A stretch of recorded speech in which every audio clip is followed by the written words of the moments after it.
Hello everyone, and good morning from the heart of Brussels. I'm Josef Lentsch, the founder and publisher of PartyParty, your backstage access to insights on political parties, change makers, and trends across Europe. We are very happy to be here together with a distinctive group of people who have a background in politics and media, and that's what we're going to talk about today. We're going to talk about political journalism between polarization and AI. I first want to introduce you to our panel. Right next to me is Maia de la Baume. She's the spokesperson and press director at the European People's Party.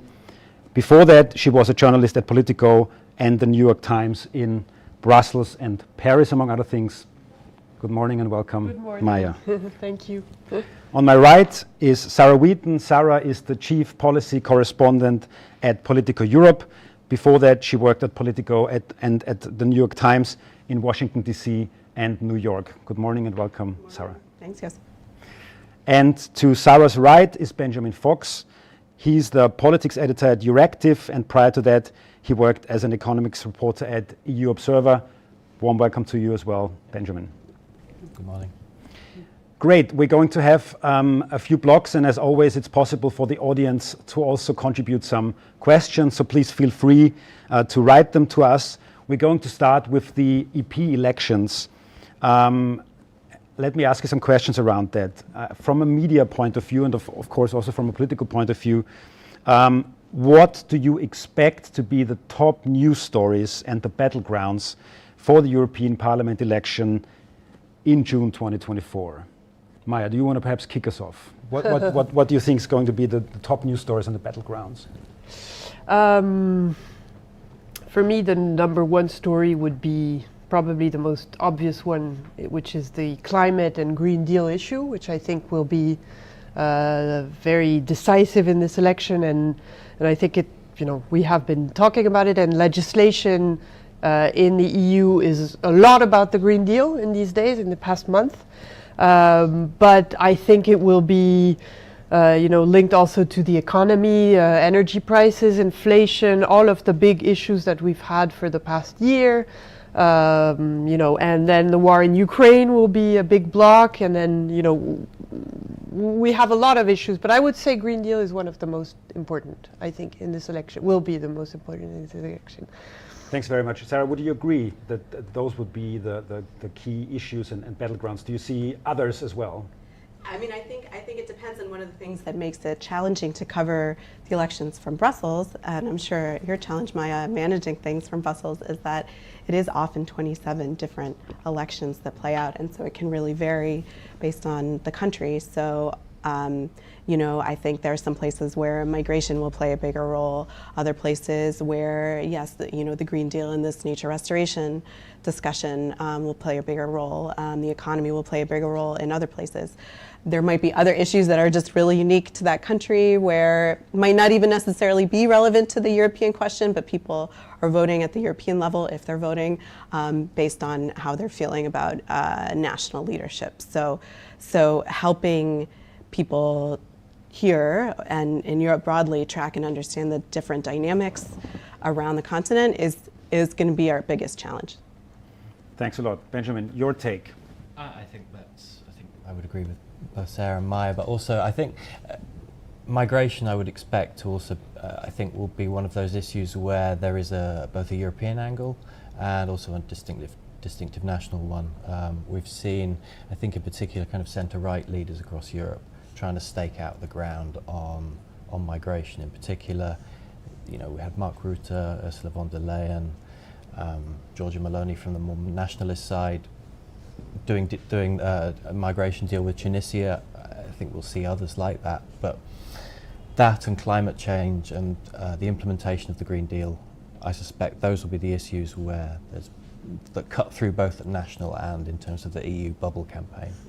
Thanks. So there's quite some agreement on what it's going to be, but you already mentioned, the EP elections are always, to a certain degree, national elections, right? Do you expect this to be different this time? You mentioned some big European issues. You said, it's going to be 27 national elections. do you expect the balance to be different this time? Will the European issues be more important than national ones? And what could the pro-European parties perhaps do differently this time to really champion their causes better than in the past? I mean, I don't think it will be that different, to be honest with you, because I think European elections are primarily also national elections. So, every countries will focus on also, as Sarah said, the national debates. But what I think has maybe changed a little bit is that I mentioned the Green Deal, and I mentioned also, the data protection, all of what is linked to technology, for instance, because I think it's also has become a little more of a European-wide issue, in the sense that I think some people realize that these issues cannot be just dealt with at national level.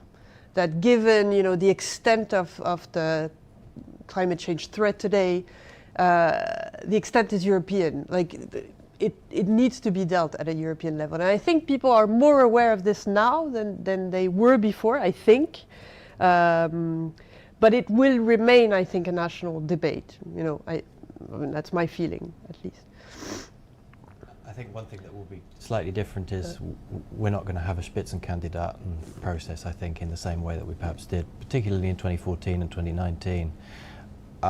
This is one of it's kind of a procedure that none of the big parties wants to be the one responsible for killing it off. But I think, if President von der Leyen wants a second term, she'll almost certainly get it, and probably with the support of the socialists and liberals. And can I just dive into that a bit, because we had a conversation with the general secretaries of the European parties in May, and when we asked whether we'd see another Spitzenkandidaten process, I think everybody more or less said yes. I don't think I think they'll go through the motions, but I don't think it won't be a proper campaign in the same way. It's a process that the main big pro-European parties have really signed up to and will be behind it. Clearly, there's no mystery about this. I mean, it's for the EPP, it's in the EPP statutes. So, not going with the Spitzenkandidat process would be a violation of its own rules. So, but of course, you can go through the motions, or you can. I mean, there's always the problem is the theory and the practice. It's in theory, in practice, in reality. It's all up in the air, and it's always different because that's the game. It's a political game. So. Sarah, I see you smiling. What are your thoughts? Pounce on Maia. I mean, what will you do if the current Commission president refuses to participate in the Spitzenkandidat process? I'm not sure she will refuse to participate in the Spitzenkandidat. I mean, not explicitly saying I disagree with that, because it's how can you disagree with something that is profoundly democratic in some ways, and that is there to improve a real European debate, and to foster a little bit more transparency and more interest in European elections. It's only positive, so why would you kill it off? But again, there's theory and there's reality, so we'll see. It's hard now to prejudge what will happen. I think what's interesting to kind of factor in there is that we've in the last few weeks it's seen Frans Timmermans leave a big job here and go back to national politics, and I wonder whether that would have happened or would have been so likely to happen 10, 20 years ago. And I think his profile, it's a sign actually of how much more kind of political the Commission has become over the last generation. I think that he would go back to national politics with a very elevated profile from this mandate of the Commission. One thing that you haven't mentioned is Qatargate. Do you expect to factor that, to play that a role in some ways? Do you think it will be gone by June next year? How did you see play that out? Has it left a lasting damage on the reputation of the EP? Will some parties benefit more than others? Sarah? So, with the caveat that I've not been on the ground in any country or even far outside of the Brussels bubble, my general sense is that it will be used more by the Eurosceptic parties. We're certainly seeing, Hungarian political parties linked to Orban, as well as his sort of information apparatus, really drill in on that, and it just sort of fuels this idea that Brussels, the Parliament, the EU institutions are sort of fundamentally corrupt. I don't think that, even though the scandal has mostly played out within the Socialists and Democrats, has pretty much exclusively played out within the Socialists and Democrats, it doesn't seem like it's registering with citizens as like, oh, this is an S&D problem. It's more of a Brussels problem. And we saw kind of follow-up scandals with a high-level director general in the Commission, basically approving his own flights paid for by Qatar Airlines. And so all these little stories just kind of fuel this idea that like Brussels is just sort of a fundamentally corrupt place where B-list politicians come to get a fat salary, get gifts. And so I think that it won't necessarily have a left-right partisan effect, but for Eurosceptics, it will definitely be a potent tool. Yeah, I agree with Sarah. I think that the backlash was huge at the time it happened, and for many months, and it was covered by every single European media. I mean, it was crazy even to see the sort of the propagation of this scandal. But now I would say that to me it has died down a little bit in the sense that we clearly talk about it much less than before. I think the issue of corruption will always be there, and as you said, it's linked to, in some ways, European bureaucracy and how opaque and how these things happen here because there is a sort of impunity in some ways. But I'm not sure in European capitals it has had such an impact that people will put that issue at the very top of, their complaints or wishes about the European elections. I don't feel. As you said, it's part of the image, and it will be. I think if European figures European politicians will realize that this is an important element in how much accountability there will have to be when they will be in place, because now there's no secrecy anymore. Even in the EU now, there's no secrecy anymore. Like they will be, people are scrutinized much more than before. So this has helped, I think, to make politicians more accountable.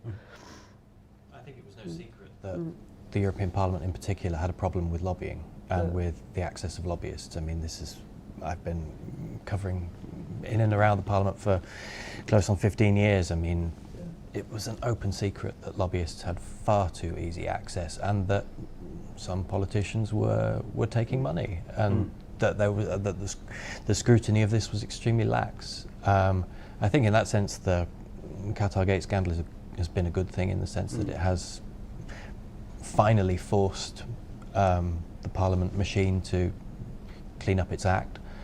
I don't think it will have real cut through at the elections. I tend to think that, maybe this might be my British cynicism, but I think the general public expects that all political parties have a couple of rotten apples in them, and that corruption is as old as time, or at least to a small degree. So I don't see this as being, I mean, it damaged the Parliament's credibility for sure, but enormously, I don't think so. I'm going to weigh in with an even more cynical, or maybe just pessimistic take. I mean, for one thing, I think we should draw a distinction between lobbying and bribery. Sure. Which the allegations in the Qatargate case are more of bribery. But as far as the issue with sort of lobbying and ethics is this idea that citizens can understand why politicians are making the decisions that they're making, and can be confident that a decision maker is weighing the evidence or even relying on their own ideology as opposed to seeking favors. And as much as sort of people who had long been pushing for stricter rules to have conflicts of interest be evident, had hoped that would be sort of a virtuous result of the Qatargate scandal. In fact, we haven't really seen that. There's actually going to be a vote in the Parliament, actually probably happening as we speak right now in the Constitutional Affairs Committee, where MEPs make their own, sort of write their own rules, and there are going to be some modest changes. People will maybe have to reveal a bit more about conflicts of interest or their personal relationships to a particular issue. But broadly, we have not seen the sea change that many had hoped for after Qatargate. And I think it's because it's not an electoral issue. And so the attitude is actually, if we make a bunch of changes, it's sort of, an unnecessary admission of guilt. Many MEPs feel like the chamber pretty much works as it should. And then also why kind of add in a bunch more extra disclosures and steps if there's no political imperative to do so. Since voters will not be voting on ethics issues, why bother? I mean, if Parliament had really wanted to address this properly, they would have just, in my view, they would have had an EU equivalent of the Foreign Agents Registration Act in the United States, which is where companies are required to disclose contracts and the work that basically the work that they are doing on behalf of foreign governments and who they are lobbying. I mean, if there was real political will to clean up and to have true transparency, I think the EU institutions would have gone that route. Obviously, they haven't. Mm-hmm. One question from the audience for the media.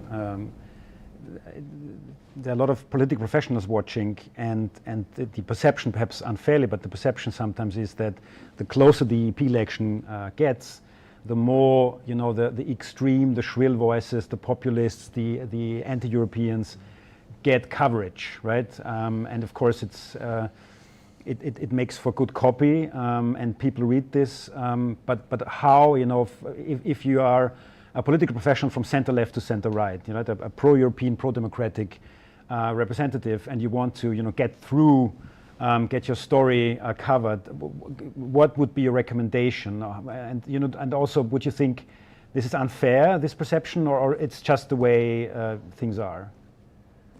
If I may, I think this is a perception people had years ago, to be honest with you. Is it still now exactly what you are describing? I'm open to see how it will unfold, but for me, that's exactly what you described was the moment when I arrived at Politico, let's say 7 years ago, and there were, a delegation of British MEPs, Nigel Farage, and everybody, every single newspaper was covering whatever Farage was saying about the EU, especially if it was critical. So yeah, at that moment, it felt like the EU was just, as if we didn't know what to write about the EU, but Farage was giving us the possibility to say something fun about the EU. I mean, this to me has changed. I think, first of all, because people, and I think there are more and more journalists covering Brussels. I don't know about the statistics, but I know that I have seen the evolution in 7-8 years, and I've seen more and more national papers sending correspondence here. I have, in my country, France, there has been much more consideration of, the EU coverage, and, some TVs putting more money, investing more money in it. And I feel like it is becoming that covering the EU has become a serious issue in the sense that, you have to cover everything that happens here because it's a place of power. It has influence, and you have to have, these people have to have accountability. So to me, it's more reassuring today.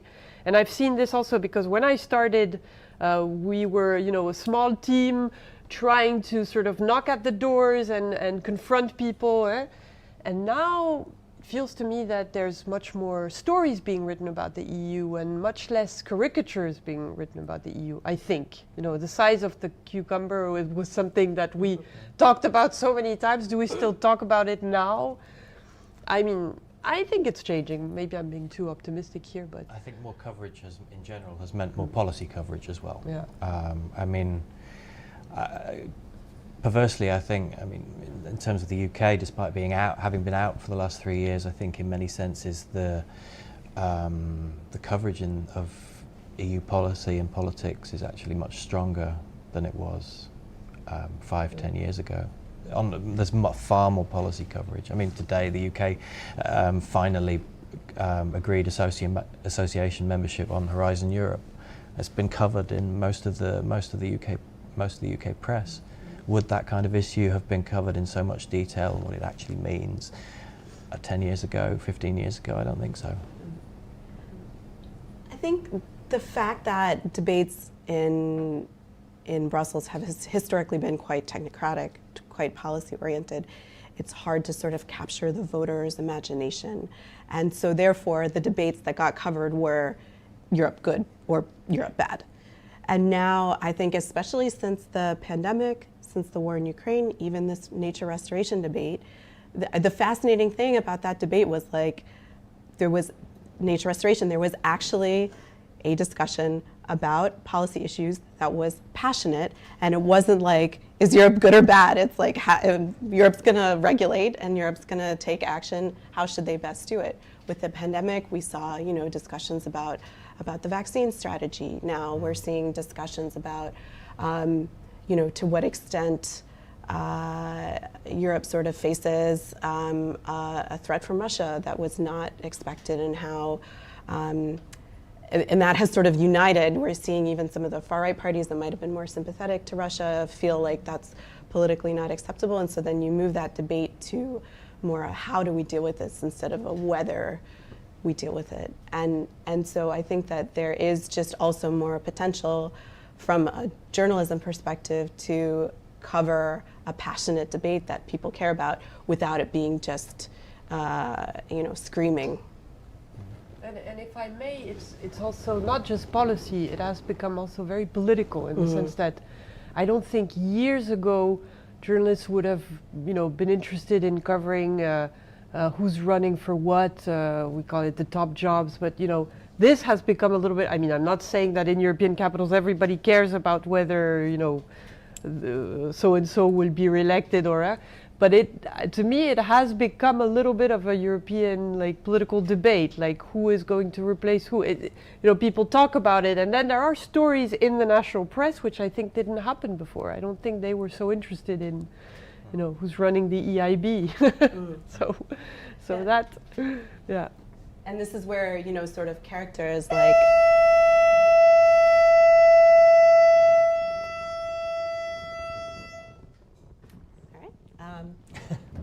Everybody awake now?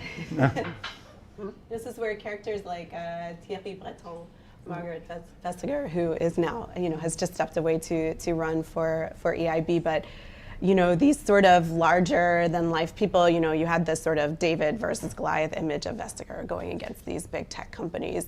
You have, and then you have the Vestager-Breton kind of rivalry, which is also sort of entertaining, at least in the bubble. And you have Breton going around being like, oh, I went to Elon and I told him this is what we're gonna do. And so, and this was also sort of a founding ambition of Politico, was to reveal the sort of characters and the drama in politics. There is a very important distinction between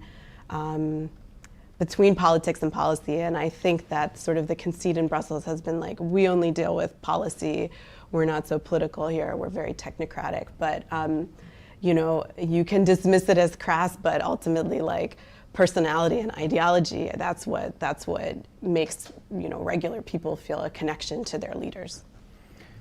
Maia, you said that when you started you were a small team, and of course a lot of companies, a lot of media organizations like Euractiv, like Observer, like Politico, of course, and others have really grown over the last 10, 15 years. Now, if you compare that, and you know, Sarah, for example, you also have the of course the comparison with the US. If you compare it to DC or other, you know, hubs, how is Brussels different when it comes to the media landscape, would you say? It is much smaller. I feel so. I don't know if all of the people watching are familiar with Politico's business model, but it's a bit unique in that we have the free website, which is very sharply political, sometimes almost bordering on sort of tabloid, in the sense that we think politics should be fun, and we try to be a bit irreverent. And it also is, you know, maybe dealing with the horse race or the personality rivalries. And then we have a subscription service on policy that is sort of the intersection of political intelligence and journalism. It's very geeky, very technical, and it's expensive subscriptions, and it's targeted at lobbyists, EU institutions, policymakers, other political professionals. And so that model has been successful both in the United States and in Europe. Here, like in the US, there is so much competition for every little angle. Any tiny, you know, Politico in the US almost sort of invented the term like microscoop, like sort of a tiny fact that would be sort of in the broader tapestry of a New York Times article. Instead, you know, Politico would take it and like put a headline on this one little incremental development, and that was sort of to try to stay ahead of the competition. Here, we still take that approach, but we don't have as many people writing about the same topics as us. We do have some very worthy competition, but it's not the same like intensity as in the US. And I do sometimes feel like, you know, I'll feel pressured to write about something just because I'm like, well, if I don't write about it, or if Politico doesn't write about it, there's a good chance that this will just never end up in the public record at all. Ben, you have been part of EU Observer and Euractiv over the last 10, 15 years. What's your take on how has the scene developed? I mean, sure, it's a lot bigger now than it was. I think when I moved over from working for politicians to writing about them in I think 2011. And I think certainly that, I mean, I think before Politico was European Voice, which was acquired by Axel Springer, I think, back originally, but these were tiny teams. These are kind of the kind of more specialised medias covering Brussels, and the teams were very small. I mean, they're, you know, in our case in Euractiv, I think I joined nearly 6 years ago. Our editorial team is more than twice the size, maybe 3 times the size it was when I joined, and we're seeing that across the board, and also in terms, as Maia mentioned earlier, that the national media are also, the number of Brussels correspondents has exponentially increased over the last 10 years. I think Brexit had an effect certainly in terms of the UK. Again, I think as I mentioned earlier, there are loads more UK correspondents here than there were when the UK was a member, which... Yeah, I think decades ago, this place was full of, you know, I don't know, thousands of lobbyists, thousands of diplomats, thousands of civil servants, all working a little bit under the radar. So it was like self-sufficient, Brussels.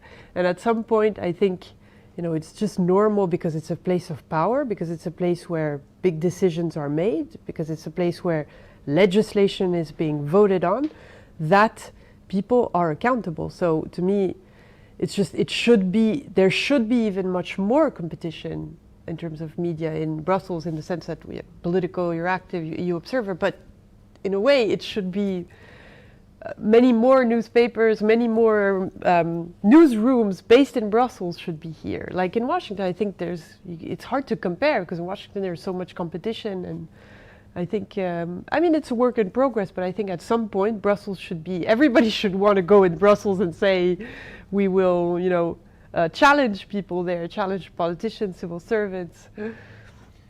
I think. It is as it should be, though. I mean, if you, people deride the EU institutions, I think often very unfairly. the European Parliament's reputation should be much stronger. I mean, this is a very powerful lawmaking institution, and in terms of, if you talk about real kind of lawmaking power, I mean, it's far more influential than any national parliament. I mean, I don't know. I don't see how you could dispute that. Maia, can I ask, you've had a very interesting professional journey. You switched sides, so to say, from Yes. journalism to politics. How has that been, and has that changed your perception? Because of course there is an adversarial relationship between politics and journalism. So what's that? How have you managed that ambivalence? How have you managed the transition? I mean, there are many journalists who also end up in communications jobs in Brussels. It's not like it happens. It's not because unique. I mean, primarily you know about communications, and I was interested in political communication more than anything else, and so it's just interesting also to know how this place communicates. Sometimes it communicates very badly, because when I was a journalist, I thought I was reading stuff that I could not understand. I just found it very boring and not interesting. So I thought maybe there's a way to sort of communicate differently, and I still think the EU needs to communicate differently sometimes, because I can see, even from the other side of being in politics, how not easy it is to communicate in a way that you are both interesting but also clear in what you want to say, where the messaging really touches a chord. I mean, it's not an easy thing, clearly, but I mean, I'm interested in communication, so that's why. I mean, it's a different world, and it's also interesting to be inside to see how it works, because I think when you're a journalist, you always observe. You're never really part of it. You always keep. There's always a distance, and you'll always have it. It's not like it's part of the job. It is normal. So no, it's interesting, I think. Yeah. Do you keep the distance as journalists? I would be happy to sit in on any EPP planning meetings that you would like to invite me to. But I guess I was just thinking when Maia was talking, is every journalist who covers political campaigns thinks that they would be the most brilliant campaign strategist if they were actually in charge, and so I don't know if you had that experience. That was it humbling, or were you like, yeah, you guys have been doing this all wrong, like, let me show you? You have to stay humble in every possible situation. Another question from the audience regarding. So you said this as I understood if I understood correctly. It's like 10, 15 years ago there was this discourse which was perhaps more focusing on the banana and those kinds of topics, but the media has moved on. But still there is this perception that the whole discourse has become more polarized, and that media has also had its share in making it more so and being more polarizing. Would you agree with that the discourse, the public discourse in media, of course also partially due to social media, has become more polarized, and that your institutions perhaps also have played a role in that over the last year? So would you disagree? I would not disagree. That I think we have this kind of amorphous idea of news judgment, and like conflict is inherent to our idea of news, especially in politics, and so so I've only been in Brussels for 6 years, but my sense is that you did used to have more just kind of this kind of grand coalition style of governing, very technocratic, that any conflict was behind the scenes. And this is actually, this is still a major frustration of covering politics and policy in Brussels, I might know that people disagree on something and they won't say it. The debate does not happen in public. And so I actually consider it to be part of my job to take a debate that is happening behind the scenes and put it in front of the public. So is that the media creating polarization? I wouldn't necessarily articulate it that way, but if we're airing polarization or trying to create ways for the general public to participate in a polarized debate, then you could make that argument. But I actually hear from the lobbyists that I cover a lot is they feel that policymaking at the EU level has gotten more political, that they maybe more start with a goal. This was the kind of critique of a lot of the Green Deal coverage. They started with a goal and then we're sort of like, okay, well, people can figure out how to meet this goal later, whereas in the past it might have been more kind of building blocks with policy pieces and sort of presenting this more thought out plan. What's first? Go on, Maia. Okay. No, I was just thinking, I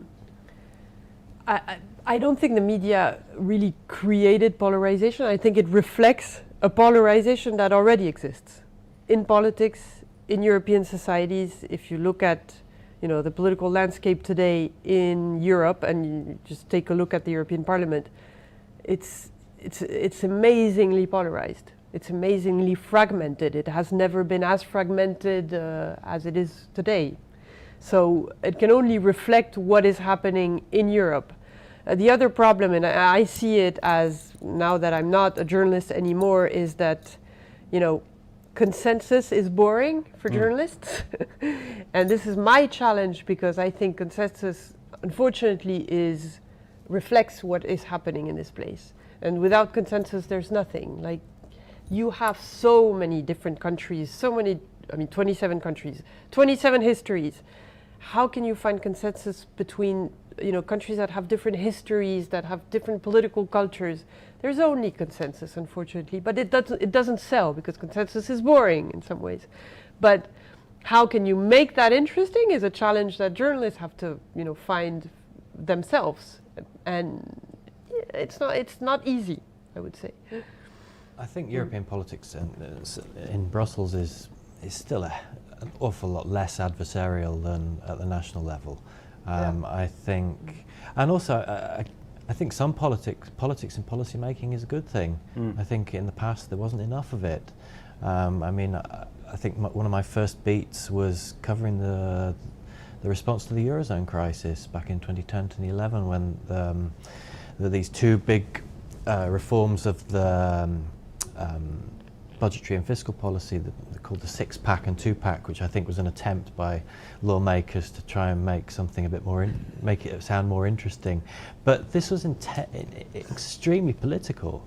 I mean, you were talking about, these were laws that were threatening to fine countries that weren't cutting their budget deficits. This is how you can't get much more political than that, where you're deciding a country's tax and spend policy.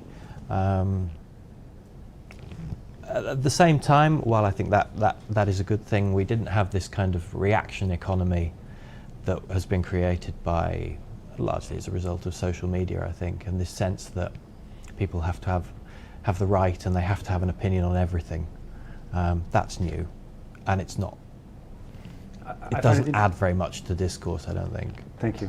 I find it interesting that, as I understood you, Sarah, we were not disagreeing with the substance overall, even if you would put it in other terms, you said.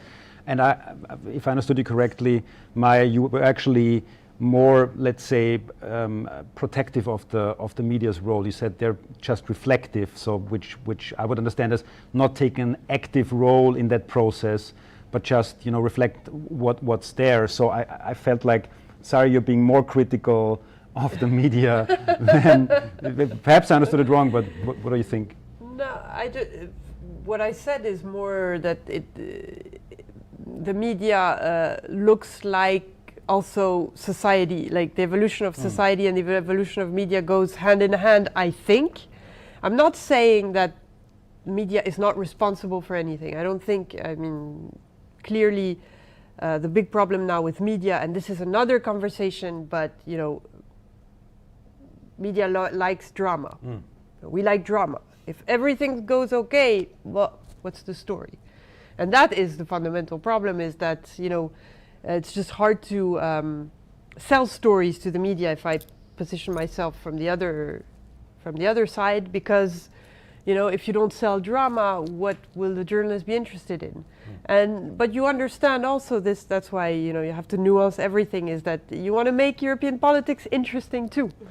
And how do you make them interesting? Because there's drama. Because the drama also, at some point, leads to a solution. You know, if there's no drama, then nothing changes. You know, it's a tricky thing. So I think we always have to keep a certain, let's say, balance in what we say. Yeah, and I also, I wasn't, in acknowledging sort of the media's role in driving the discourse, it wasn't necessarily a criticism. Like, if I'm taking conflict that was at a low simmer behind the scenes and describing it in a way that allows regular people to engage, and therefore people who were completely ignorant of a discussion become aware of that discussion and have opposing feelings about it, like, is that driving polarization? Maybe, but my job, as I see it as a journalist, is to help people understand what is happening by policymakers and political decision makers, and if as a result people have strong feelings about it, like, that's, you know, that's what happens. And I think our job is to make EU policy and news here more accessible. I mean, I think this kind of, the jargon and kind of Euro English that is used in the institutions, it's kind of unnecessary, I think, a lot of the time. I mean, I don't think it's beyond journalists. I think it's part of our job is to, you know, I think I have the mum test. Would my mum understand a story and what was going on? And I don't think there's any reason why the woman and man in the street why this shouldn't be accessible. Now, there's, of course, the media scene has grown, as we discussed in Brussels, quite a lot. There's more scrutiny, there's more transparency. Now, some might also have the perception that the media overall in Europe has become more Euro-skeptical, more critical of Europe. Would you agree with that, or is it again just a perception, you would say, because there's more stories to come out, there's more transparency, and that brings more stories up? What's your take on that? I don't think the media has become more Eurosceptical. I mean, it goes back to what we already said, there's more coverage, so the media has become more interested in the EU, that I think for sure. Eurosceptical, I mean, it depends on, it's hard to just summarize in one word what the media is, because the media is diverse, and you know, you will have a national paper interested in this and another one interested in something else.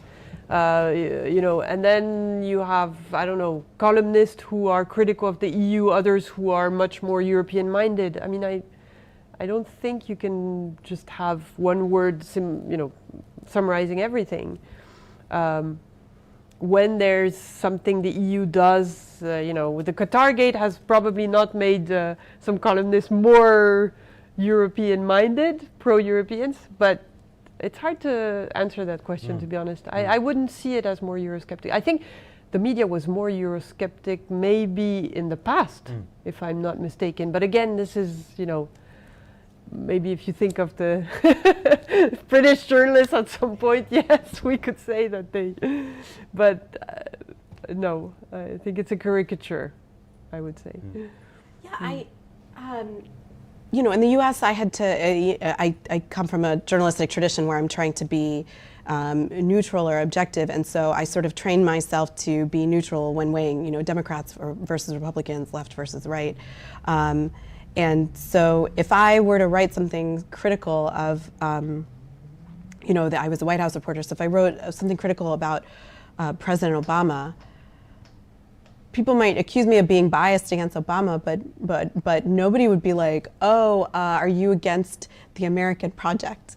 You know, or if I'm criticizing the government, the administration, the deep state, nobody would say like, are you against the American government? Like, whereas here, if you write something critical about the way the European Union is functioning, the reaction by some here is like, oh, you're anti-European. Are Europeans more touchy than Americans on that front? Well, I think the Euro bubble is more touchy than national politicians.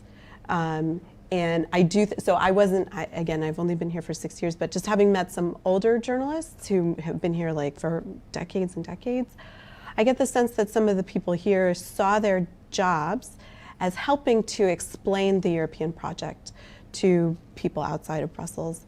And maybe that was an important role for journalism at the time, but now the European project is the status quo, and so I do see our jobs, my job at least, as holding politicians at any level accountable. And so if I'm, right, as I did during the COVID pandemic, writing about the vaccine procurement strategy, my point wasn't like, you know, Europe is doing this, and are they doing it well? Is this the best way to do it? It wasn't like, should the European Union exist? Is this the problem that they're all buying vaccines together? If that makes sense. I think it's the same with, if you look at the coverage of EU foreign policy as well, for example, that I think the coverage of, say, the EU's response to the series of coups in the Sahel and West Africa, and the response to the war in Ukraine, is in the sense that I think there's, I mean, pre-Lisbon Treaty, there was no real, I mean, there was no kind of EU foreign minister, and there was not really an EU foreign policy in the same way that there is now. So you can be critical of the actual policy itself rather than the people responsible for it and the institution behind it. I think that is, again, yes, there is this touchiness, and it goes back I think it's quite deeply ingrained that if you criticize the policy, then you're therefore, or you know, you're being Eurosceptic. And I think we politicians in this place need to move on from that. I mean, nobody's questioning the right. I mean, for example, nobody's questioning Josep Borrell's status and his position. I mean, nobody's saying we should unwind, get rid of the European Council president, that we should go back institutionally. These positions are now entrenched, and they are gradually growing. We're slowly approaching the end. One question that I also want to raise is the impact of artificial intelligence on your work, and of course also in the context of the campaign now. I don't expect you to open up about trade secrets. We already asked that question to General Secretaries, and they were a little bit clandestine, understandably. But when it comes to the media work and also to the campaign reporting and so on, can you give us some perhaps insights into how you're already using AI in your work, or how you expect the impact to be over the next 1-2 years on particularly political journalism? I don't know who wants to. I think I feel like I'm the wrong person to answer. I'm kind of skeptical about AI in general. I know some people say there are some schools of thought that it will replace a lot of political journalism. I think that's nonsense. I think, yeah, I mean, there are programs that AI programs that we use at Euractiv, but yeah, I don't think it will have it's not a game changer or a huge. You think it's overhyped when it comes to replacing journalists, for example? I do. But then, of course, I would say that. So, Sarah, you agree? Yeah, I mean, look, I'm a little scared of ChatGPT, like partly because I'm a strong writer with a voice, and if ChatGPT can just you just feed the facts in and then it can write just like me, then that's kind of a bummer. But I'm hopeful that we can actually use AI for more accountability. I mean, for one thing, I think it will be great for sort of this elusive European public square, because machine translation will get so much better, and so that will help us have more uniform conversations. But and I can certainly see political parties embracing that sort of thing. But as far as my job now, I don't know if we'll use it for our campaign coverage, but I'm quite intrigued by some tools that were developed by actually some lobbyists in the EU that can make it more easy to analyze huge piles of amendments that MEPs have written. And I think, as we saw with Qatargate, like once you know what you're looking for, you can find conflicts of interest and that sort of thing. But some of these tools could be used to say, analyze every amendment that an MEP has ever added to any bill, and if we see, oh, why is that MEP always adding in like this weird thing? And then, we can also link it with like, oh, well, they disclose that they work on this board and this board is lobbying on this. Oh, and those are things that like theoretically an investigative reporter could do it, but hey, you need to know what you were looking for to do it quickly, or it would just, you're looking for these elusive needles in haystacks. And so could reveal patterns that would just be hidden. So that's where I'm hopeful that instead of taking my job, that our robot overlords and I can team up for more accountability. So that will more empower you with language, with analyzing, spotting patterns, as you said. So I'm kind of, we have a skeptic and a let's say trawling through documents. Yeah. And a more positive perspective. Maia, what's your take? It depends on where I position myself. If it's politics or media, because media, I don't have an answer on this, because it's all very sort of, when it comes to politics, you want to control that messaging, and the only way to control it is to have a human being dealing with it, and that I don't think AI will replace that anytime soon, at least for now. Thanks very much. Final question, and for that I want to come back to the audience. We talked about in the beginning about the big issues that will dominate the campaign. We talked about migration, the Green Deal, of course the war. I mean, all of those issues are already here, right? But one question from the audience, and this is the final question from me today: what one story that is not yet here would you expect to potentially have some kind of impact, or that it perhaps is underreported so far?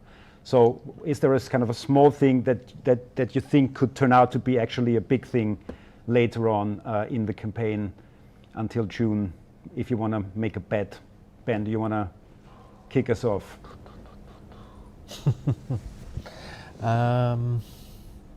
Goodness, I really don't know. I wouldn't know where to start.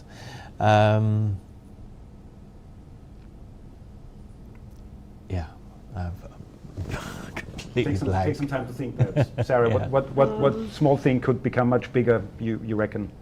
I'm curious how cold of a winter we'll have, because I think Europe kind of got off easy last winter as far as our reduced energy supply, and we're already seeing that natural gas prices spiked over the summer, even though our reserves were high. So I think, the weather. The weather. That's a classic Brussels. Very good. Maya, what do you think? I mean, we spoke of AI, which is already a story out there, let's say, but I think we're at the very early stages of what AI, in terms of legislation, there is something out on the table right now, but we are in the very early stages of what will happen next and how we will deal with that issue. It's not. The first thing that came to my mind is also a little bit about. This is a post-COVID issue to me. Is really the quality of your job. To be honest, I think it's a big story for all of us, like in the sense that it's not about unemployment anymore, in the sense that, you know, unemployment will remain the big thing, but now how happy you are in your job has become so important after COVID. What is the meaning you get from work? What is work? Is for me a very interesting story, because it affects all of us, and I think the workplace has evolved so much and will just continue evolving. It will not just be flexibility, it will be really how you consider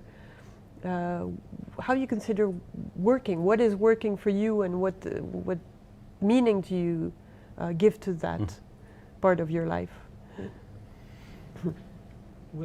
I think also we'll probably see some kind of, in terms of the battle of personalities in the election campaign, there will be some wrinkle that comes up that nobody is imagining at the moment.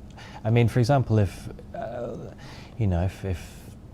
Timmermans goes back and wins, you know, the Labour-Green coalition win in the Netherlands, you know, things like that, and what happens in Spain, for example, again, if there are fresh elections there, all of these things, these would be, you know, major elections, national elections that could still have an impact on the scene here, and on the formation of the next commission. Great. With that, I say thank you very much. We'll all be watching, of course, and reading your publications. Of course, we're also happy if you read PartyParty and subscribe to it. And thanks again. It's been great. It's been very interesting. Hopefully, we'll do that sometime again. Thank you, Josef.